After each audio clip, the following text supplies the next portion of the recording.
Today's topic is modeling parallel computation.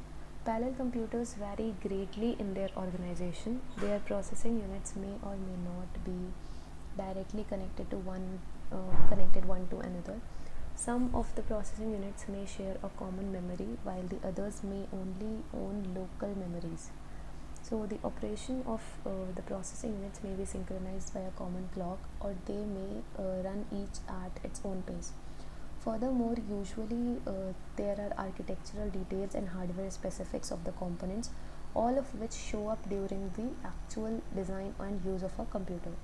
And finally, there are technological differences which manifest in the different clock rates, memory access times, etc. Hence, the following question arises: which properties of parallel computers must be considered, and which may be ignored in the design and analysis of parallel algorithms? To answer this question, we apply ideas similar to those discovered in the case of sequential computation. There various models of computation were discovered. In short, the intention of each of these models was to abstract the relevant properties of the sequential computation from the irrelevant ones. In our case, a model called random access machine, not random access memory, random access machine RAM, is particularly attractive. Why?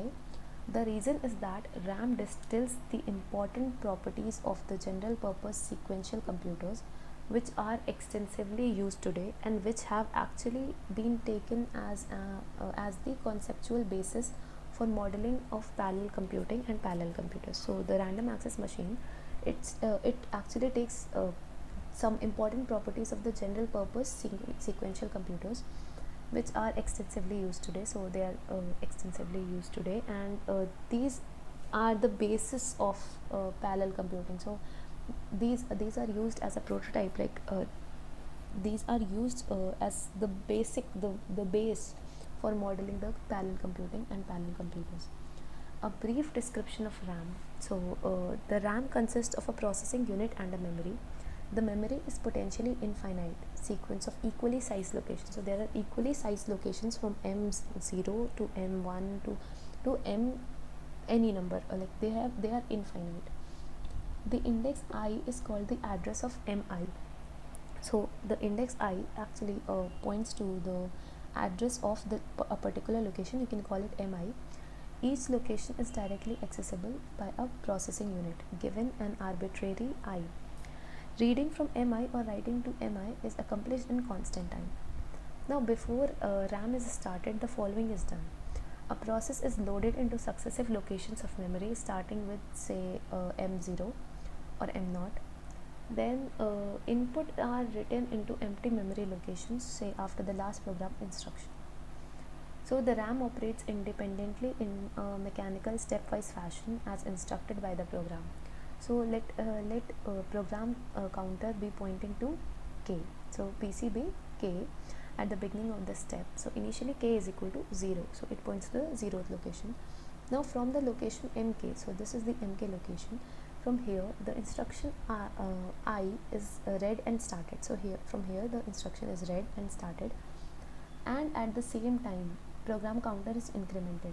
So when the instruction is completed, the next instruction is to be executed. It is in MK plus 1. So the next instruction is in MK plus 1, unless instruction was one of the instructions that changes the program counter and make it jump. So there are some instructions which make the program counter to jump from one location to another directly. If it is not that kind of instruction, then the next instruction to be executed will be MK plus 1. Then what happens is these instructions load data from other part of the memory. Now the all the register values will be with R1. So R1 is the parent register. Along with that, it also performs its instructions. So it also gives the addresses to rest of the registers, and it also performs its own instructions. Then R2 is the R1 values should be allotted to which registers. R2's function is to know that the R1 values should be allotted to which all registers, like k is to be allotted to r1 and 0 to r2 maybe, etc. Then where is parallelization? All registers are independent. When r1 executes one instruction, like when r1 executes one instruction, r2 can execute its own instruction. So all registers will be running simultaneously, hence there is parallelization.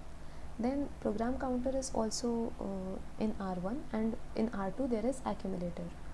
So these both registers have special roles. So that's all for today. Thank you so much.